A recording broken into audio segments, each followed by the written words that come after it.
Jaime Ochoa Ochoa es simplemente un pereirano que desde muy niño se interesó por los libros, por la lectura. Tuve una familia de padre y madre buenos lectores, sin biblioteca en la casa, pero mmm, siempre tuve la opción en el colegio de Gracias Cardona de estar en la biblioteca, de conocerla, de ser ratón de biblioteca y, bueno, de enamorarme de los libros y de haber empezado desde muy joven, tal vez desde los 11, 12 años, mi propia biblioteca, que ha crecido a través de los años, o sea que es una biblioteca que debe tener alrededor de unos 50 años o más. Yo nací en el año de 1955. Como sorpresa para mi madre y mi familia es que nací el día en que mi madre cumplía años, el día de la Virgen del Carmen, 16 de julio. O sea que en este momento tengo 65 años, aunque aparento solamente 88. Y pues estudié la primaria en escuela, 4 años en la ciudad de Pereira, 26 con tercera, un año en la escuela Rafael Uribe, 27 con octava, y el resto fueron en el Colegio Nacional de Gracias Cardona, de donde salí bachiller en 1974. De allí ingresé a la Universidad Tecnológica a estudiar español y comunicación audiovisual, porque en medio de tantas cosas que me apasionan en la vida, quise ser maestro.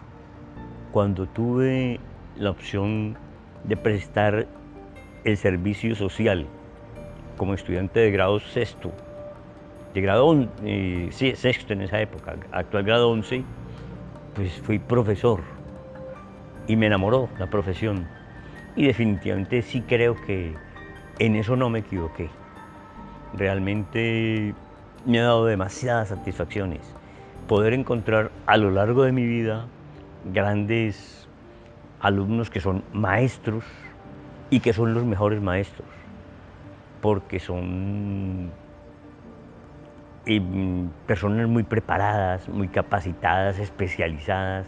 Sé que tienen una gran calidad académica y una calidad humana insuperables, y eso me hace pensar que la educación, a pesar de las críticas que tiene, está en las mejores manos del planeta.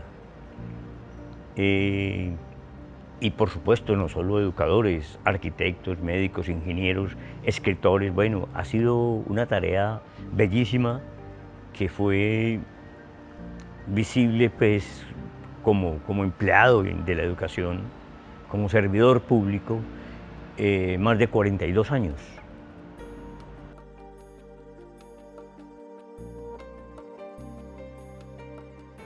En la época mía, realmente los colegios oficiales a los cuales uno pues tenía acceso realmente eran el de Gracias Cardona y el Técnico Superior. Eran los colegios prestigiosos, y estudiar realmente en uno de los dos, eso daba muchísima importancia, realmente muy bueno, porque tuvieron ambos colegios excelentes profesores y una formación integral muy, muy importante. Pero haber sido alumno del Gracias Cardona sí me permitió un humanismo muy amplio. Aprendí a disfrutar mucho de la vida, a conocer grandes maestros. Entonces creo que formaron el carácter, la personalidad y el nivel académico realmente.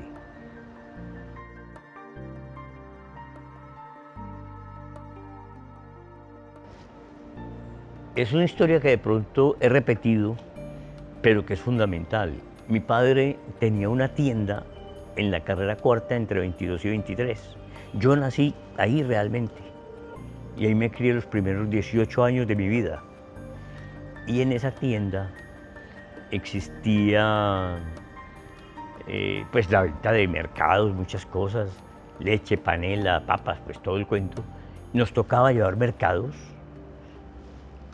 y se vendía el periódico. Y mi padre era un lector de prensa, pero además era un lector de libros.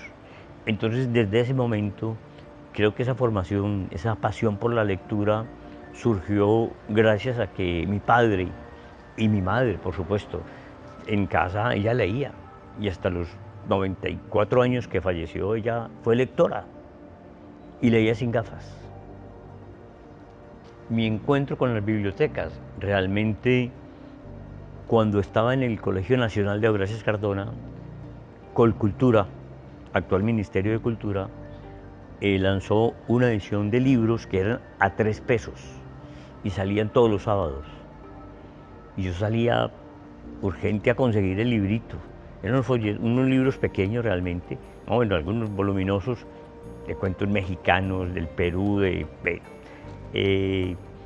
historias de Cartagena, de grandes escritores, Silvio Villegas, es decir, muy, muy interesante. Entonces ahí fue donde empecé a formar mi propia biblioteca. Y esa biblioteca fue creciendo cuando tuve la opción, pues, de saber que me era fácil entrar a la casa del poeta Luis Carlos González, porque ya llevábamos mercados y que desde muy niño lo conocí y ya él tenía un prestigio impresionante, una obra majestuosa. Entonces, cuando ingresé a la Universidad Tecnológica, el proyecto de trabajo con la doctora Cecilia Caicedo, pues fue la propuesta de literatura risaraldense. Cuando la gente decía, no, literatura pereirana o risaraldense, eso no existe, pues logré demostrar que realmente sí existía, porque conociendo a don Luis Carlos González y a través de él otros nombres, bueno, encontré una cantidad de personajes importantísimos que habían publicado, que su obra no era conocida en la región, y esto me llevó a ampliar el panorama, no solo autores de Pereira, sino de Risaralda. Y bueno, esos estaban mezclados con Caldas, con el Quindío, con Antioquia, con el Estado Soberano del Cauca. O sea que hay que pensar que Pereira no es producto de solo el civismo pereirano, es producto, o somos producto, de una mezcla impresionante. Por eso los pereiranos, pues, somos seres muy libres, muy librepensadores, en el sentido en que hemos captado como lo mejor de cada región y lo hemos asimilado a la nuestra. Es decir, todo lo hemos vuelto nuestro, no robándonos, sino asimilando lo mejor de las culturas para dar lo mejor, el ser pereirano.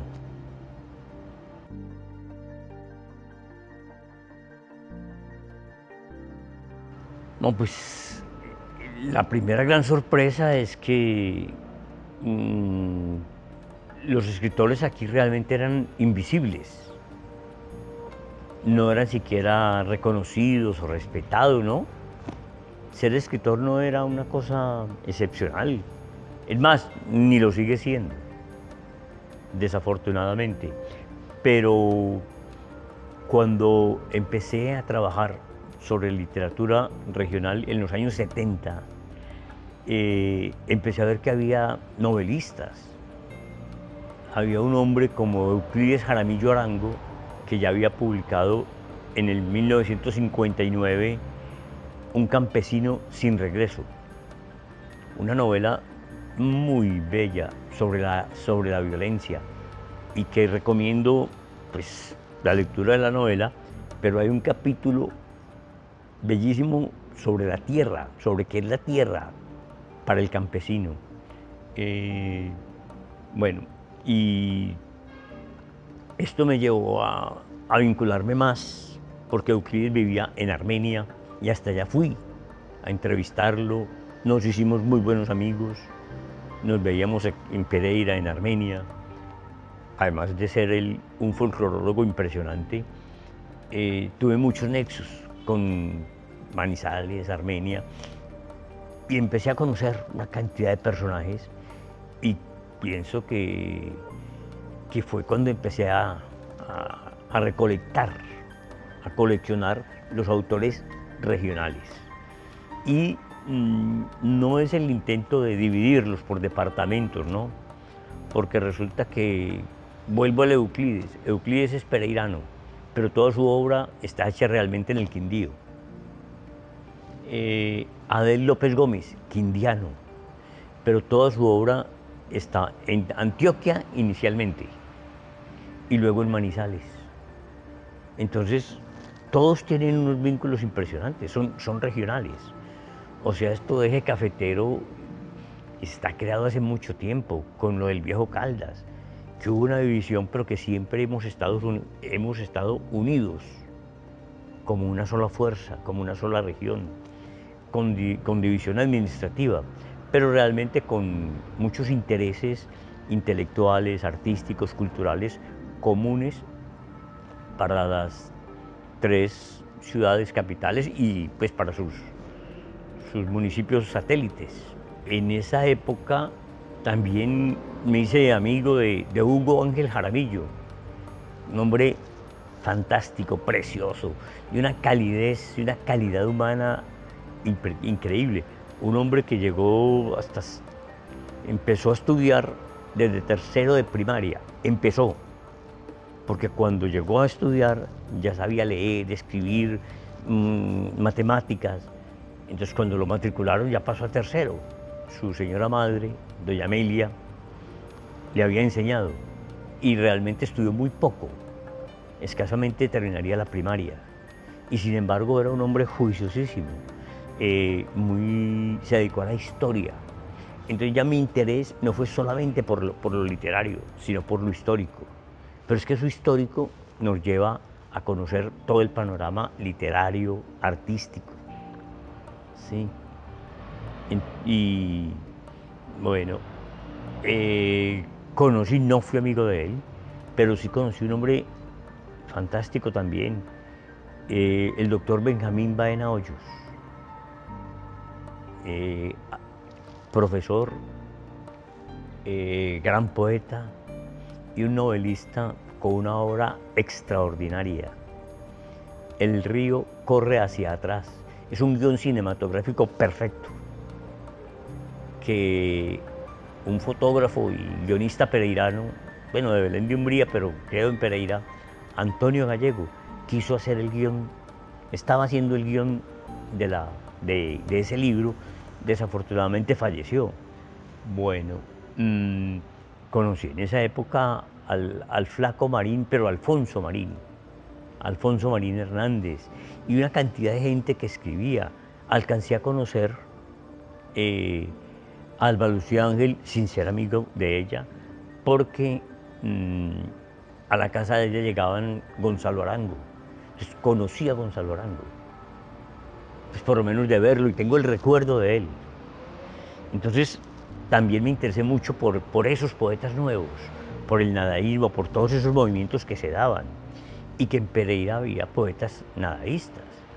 Estaba un poeta nacido en Marsella, pero radicado en Pereira, Ducardo Inestrosa Castrillón, que perteneció al movimiento nadaísta, del cual lo echaron, porque se casó por la iglesia.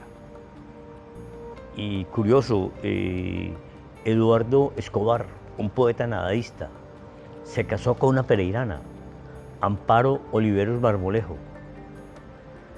La cédula de él es de aquí, de Pereira. Tuvo muchísimos vínculos con la ciudad. Entonces, Pereira realmente era un centro donde se permitía la entrada de toda la gente. Hay un poema de J. Mario Arbeláez muy bello y dice, habla de la policía y dice: la policía de Manizales, bala da. Entonces bala es balada. En cambio en Pereira fueron recibidos con todos los honores. Fueron y mucha gente se integró a ese movimiento. Eh, pues hubo gente muy joven escribiendo. Estuvo el movimiento de la APER en los años 80, con Germán López Velázquez, Antonio López II, Saúl Zapata. Bueno, luego vino un hombre que es importantísimo para la historia de las letras en Pereira, y no solo de las letras, del arte, Eduardo López Jaramillo. Eduardo López Jaramillo nos enseñó cómo se hacía un libro. Aquí se hacían libros pues realmente muy mal editados, y él empezó unas colecciones con una pulcritud y un preciosismo digno de haber sido editados en cualquier parte del planeta. Y a través de la Sociedad de Amigos del Arte, de la cual él fue presidente, entonces motivó conferencias, conciertos, trajo a grandes escritores del país, recién inaugurado con Familiar, que era el único auditorio que teníamos, pues como el gran auditorio que tenía Pereira para presentar eventos. Entonces allí hubo un pianista chino absolutamente extraordinario, que recuerdo era un hombre chino pero delgado, alto, y frente al piano el tipo brincaba, una cosa emotiva, muy bella. Pero trajo a Harold Martina, trajo a Pablo Arévalo, trajo, bueno, realmente al maestro Rafael Puyana, pero en conferencistas nos trajo con mucha frecuencia a Andrés Holguín, a Fernando Charri Lara,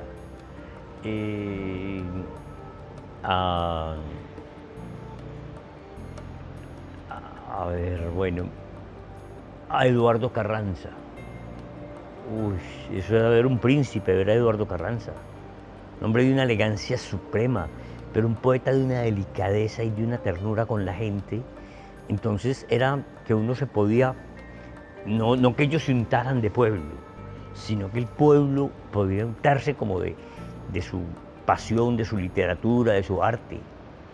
Cuando creó con Amigos del Arte el Salón de Agosto, claro, era la época de motivar a los muchachos pereiranos, a los jóvenes artistas pereiranos a presentar sus obras allí. Y además trajo los mejores jurados del país. Trajo de jurado a Lucy Tejada, a Augusto Rendón, a Manuel Mejía Vallejo, que además venía a dictar charlas. Es decir, una gente extraordinaria. Y voy a contar una infidencia, y es que el Salón de Amigos del Arte era una casona vieja enseguida de donde es el actual, pues lo que era el Seguro Social, en la carrera sexta entre calles 20 y 21. Una casona vieja preciosa, inmensa, con un patio interior y rodeada de habitaciones muy grandes, porque allí funcionaban además salas para ballet, salas de exposición. Bueno, tenía su cuarto oscuro para fotografía, y se dictaban charlas, conferencias de mucha gente. Don Benjamín Saldarriaga dictó allí unas conferencias sobre ópera extraordinarias los sábados, y eso se llenaba de gente. O sea que hubo gente que impulsó muchos aspectos del arte. Y cuando se hacía el Salón de Agosto, además, que todos queríamos estar allí, porque la inauguración era fabulosa. Había un salón que Eduardo llamaba el Salón del Horror. Las obras que él veía como de baja calidad o que no le gustaban mucho, las tenía en un salón especial. Él clasificaba ya con sus curadores, Miguel González, por ejemplo. Entonces cuadraban y ciertas obras iban al Salón del Horror. Y en las demás salas pues montaban, hacían el montaje de las demás obras. Y había grupos de jazz, unos cócteles fabulosos, bueno. Y curiosamente mucha gente que estuvo en el Salón del Horror después pasaron a ser ganadores del primer premio en ese salón. Y ese salón permitió que muchísima gente pereirana se proyectara a nivel regional y nacional. Yo recuerdo muy joven, estaba Dioscórides Pérez, fue uno de los que participó como expositor. No estuvo en el Salón del Horror, no, pero mucha gente sí, pero era algo majestuoso. Además, eso nos enseñó que Pereira tenía la capacidad para tener un gran museo, porque tenía una gran calidad y cantidad de artistas.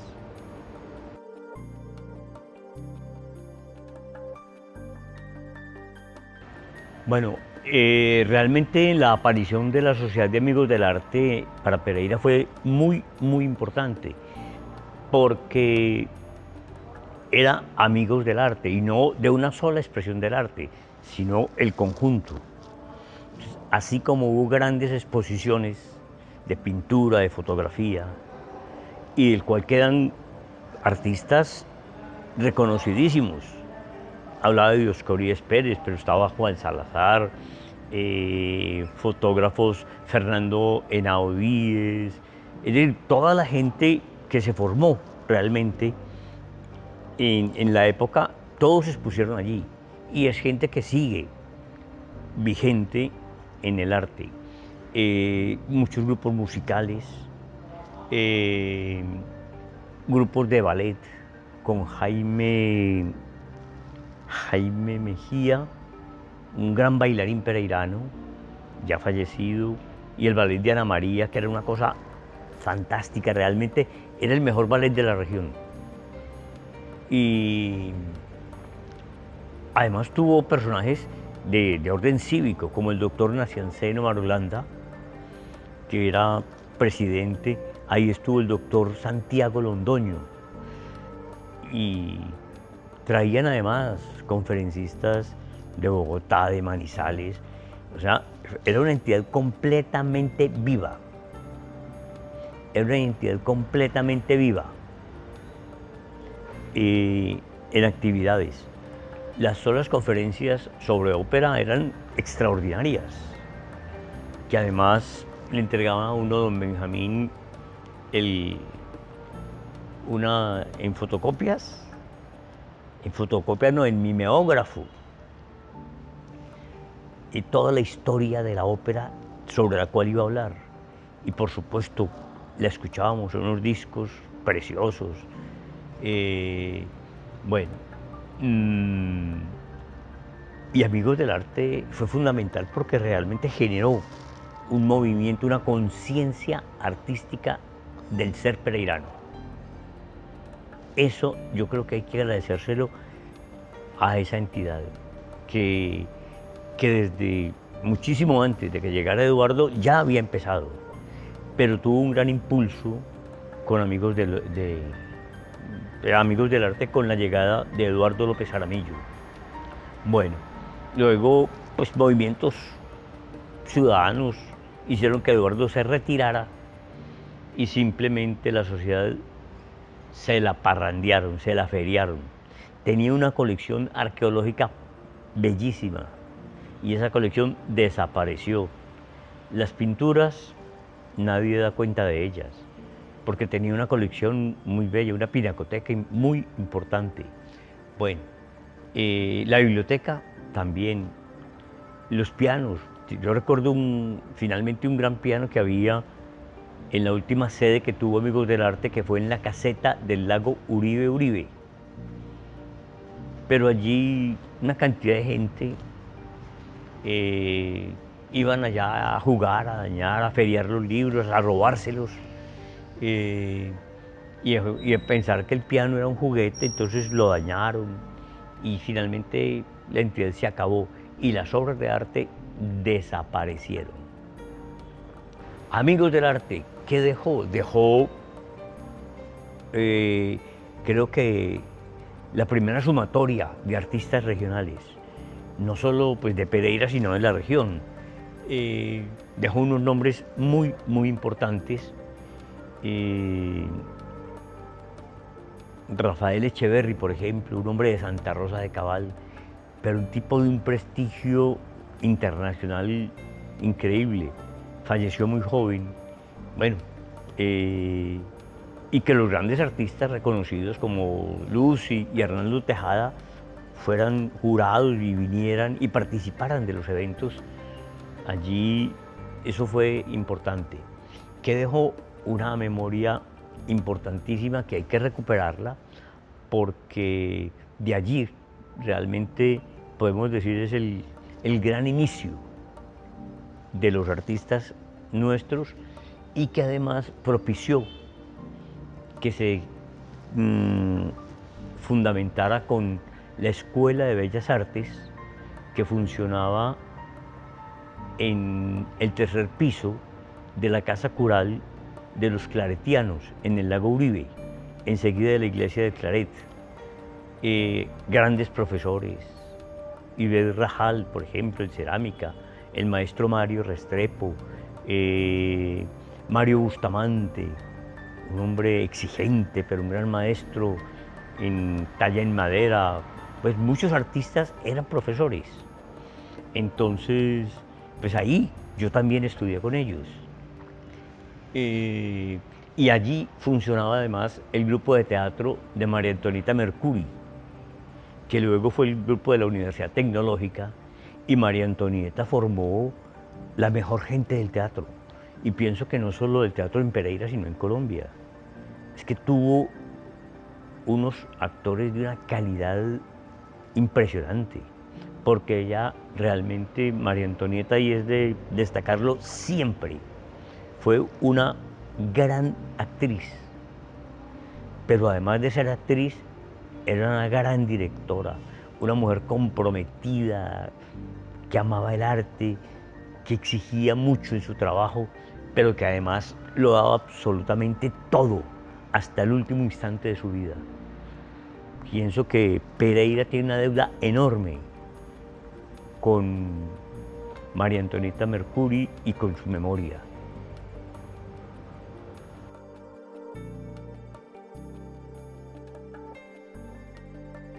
El movimiento literario y artístico en general de Pereira es muy llamativo, es fascinante. Supongo que todas las ciudades tienen ese proceso porque hay más facilidades para que muchos autores se conozcan a través de todos estos medios masivos de comunicación. Pero en Pereira podemos notar realmente la gran importancia. Tenemos pues quizás de los mejores cronistas del país. Cuando uno habla de crónica, necesariamente hay que ubicar a Rigoberto Gil Montoya, a Gustavo Colorado Grisales, a Juan Miguel Álvarez Ramírez, que son maestros, pero que además nos han enseñado una cantidad de cosas, han abierto caminos. Pero está la poesía, está la literatura. Hay un personaje que realmente abrió un panorama importantísimo para esta ciudad, y es el nombre de Alba Lucía Ángel, que es un referente pereirano a nivel mundial, que aún falta que la leyéramos más, la divulgáramos más, y su obra realmente estuviera más presente como en las comunidades. Ya se hizo un gran esfuerzo el año pasado en la edición de las obras de ella. Sin embargo, falta que se formulen proyectos de lectura de su obra. Bueno, y hay un movimiento de gente joven, de gente que tiene pues una generación que tiene menos de 50 años, pero hay una generación que está entre los 25 y 17, 18 años escribiendo, que es fenomenal. Hay muchísima gente que está escribiendo, publicando. Hay varias editoriales libres, independientes. Y bueno, pienso que Pereira está en un momento muy importante en el desarrollo de su actividad literaria, artística, porque la gente sigue trabajando. Se siente uno sorprendido de ver cuánta gente y con qué calidad están trabajando. O sea, sí hay mucho artista, mucho literato y gente muy comprometida realmente con lo que están haciendo.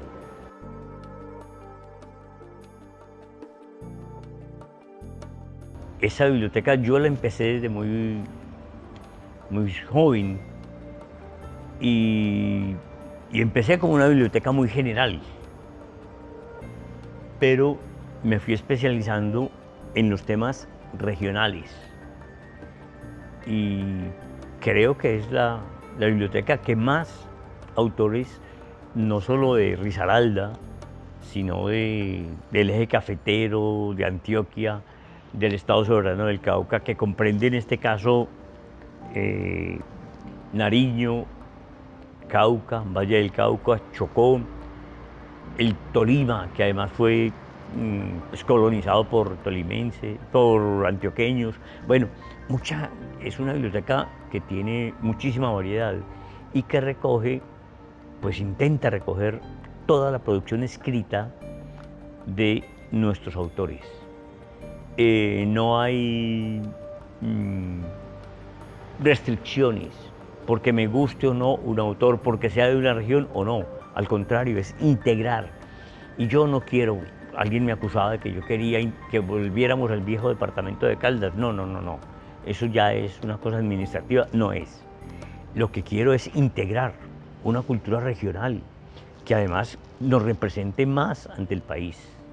Bueno, esa biblioteca ha crecido de una forma realmente desaforada.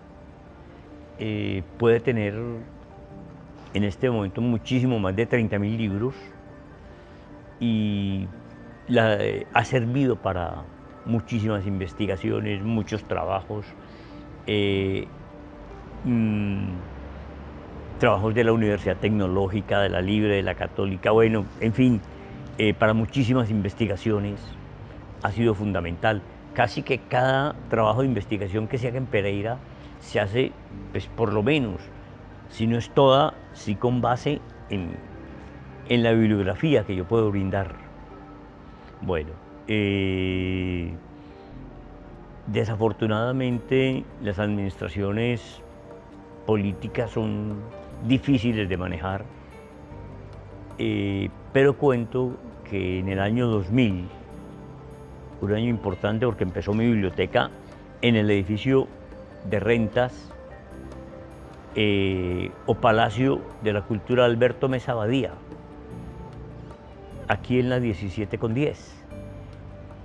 Fue inaugurada por el ministro de Educación en ese momento, el doctor Francisco Lloreda, el secretario de Educación o del Conocimiento que llamaba en ese momento el doctor Jorge Eliezer Sabas, el gobernador del departamento que fue el importantísimo promotor de esa biblioteca, Carlos Arturo López Ángel, un hombre culto que pretendió que eso se convirtiera en un centro de difusión de la cultura y allí se hicieron exposiciones, conciertos, conferencias, fueron grandes poetas, bueno.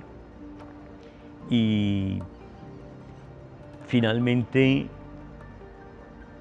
con las administraciones posteriores, me fueron quitando espacios, quedé reducido a un salón realmente pequeño. Afortunadamente es un edificio que cada habitación es muy alta, entonces puedo llegar casi con libros hasta el techo y ya definieron que tenía que salir de allí. Pero yo no tengo realmente un espacio donde poner esa biblioteca. Y lo peor es que, siendo mi biblioteca, está, entre comillas, subrayado con mayúscula, presuntamente secuestrada, porque a mí no me dan acceso allá. Yo no puedo entrar a la biblioteca. Hace 2 años no me dejan entrar. Imagínense que una biblioteca sin que nadie la pueda visitar, ¿cómo será la fiesta de las polillas? La humedad, las ratas, cantidad de elementos y de cosas en una biblioteca que si no tiene cuidado se deteriora. Entonces yo quisiera hacer un llamado especial, va a ver qué podemos hacer, que el señor gobernador, porque todos me han prometido millones de cosas. El señor gobernador anterior prometió cosas y no hizo nada. Se hizo una biblioteca patrimonial de Risaralda, de convenio con la gobernación y con Familiar Risaralda. Y sin embargo, siendo invitado a cortar la cinta, en ese momento todavía se usaba cortar la cinta, fui invitado de honor. ¡Qué maravilla! Pero fui el primer rechazado, porque allá no hay ni un solo libro de mi colección. Y lo que se pretendía era armar biblioteca patrimonial con mi biblioteca, que además es la única que podemos considerar de orden patrimonial en la región. Bueno, y el resto de libros pues los tengo en mi casa. Tengo una habitación llena de cajas con libros y es amontonados unos sobre otros, y algunos que tengo por fuera con los cuales estoy en esta época de crisis haciendo una página que es la biblioteca de Jaime Ochoa Ochoa, y estoy mostrando pues parte de los libros que componen esa biblioteca, a ver si logramos pues recuperar esa memoria histórica de la ciudad, si logramos darle visibilidad a la biblioteca y rescatarla para el uso, para el servicio de toda la comunidad. Una invitación a que por Facebook sigan la biblioteca de Jaime Ochoa Ochoa y van a encontrar gratas sorpresas de los autores de nuestra región.